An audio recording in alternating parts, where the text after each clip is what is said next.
ఎలా చేస్తే బాగుంటుంది మన వెడ్డింగ్కి? అంటే మీ బడ్జెట్ ఏంటో చెప్తే. బడ్జెట్ అంటే 20 లక్షల వరకు చేయొచ్చు పెళ్ళికి మొత్తం. ప్రీ వెడ్డింగ్కి ఎంత ఖర్చు పెడితే బాగుంటుంది? ప్రీ వెడ్డింగ్కి యాక్చువల్గా ఇల్లు పెళ్ళిలాగే ప్రీ వెడ్డింగ్కి ఎంత పెడితే అంత బాగా చేయొచ్చు. మీరు ఇంతకుముందు ఏం చేశారు? అంతకుముందు కొన్ని సినిమాలు చేశాను. సినిమాలు కాదండి, ప్రీ వెడ్డింగ్. ప్రీ వెడ్డింగా? యా. ప్రీ వెడ్డింగ్ అంటే మీరు మా ఆల్బమ్ చూపిస్తాం, మేము ఏమేమి షూట్ చేసాము. ఇందాకే చెప్పారు కదా విఐపి నుండి వీపీ దాకా షూట్ చేసామని. అందులో మీకు ఏ ప్యాకేజ్ కావాలి? మీరు 20 లక్షలు అన్నారు. 20 లక్షలు అంటే మేము ఇటువైపు వెళ్ళలేదు, మలేషియా సింగపూర్ వైపు వెళ్ళలేదు కాబట్టి నాట్ పెట్టేస్తాం. మలేషియా సింగపూర్ బాగుంటుంది మీకు. మలేషియా అంటే చాలా ఎక్కువ అవుతుంది. 20 లక్షలు అన్నారు కదా.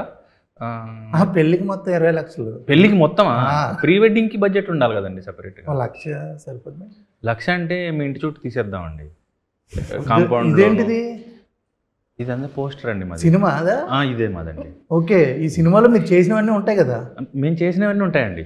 అయితే మీరు 1,00,000 రూపాయల బడ్జెట్ అంటే మేము ఏం చేస్తామంటే మీ ఇంటి దగ్గరే మీ టెర్రస్ మీద, మీ బాల్కనీలో, మీ చెట్టు కింద, మీ బండి మీద అవి తీసేస్తామండి. ఈ ట్రైలర్లో కూడా అలాగే తీసినట్టు అనిపించింది. బడ్జెట్ని బట్టండి.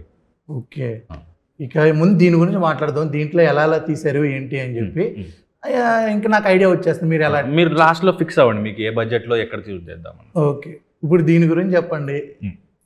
ఇప్పుడు ఎవరు హీరోయిన్? ఈవిడండి. ఓ, అందుకే గ్లామర్ యాడ్ చేసాం. పోల్చలేకపోయారు కదా.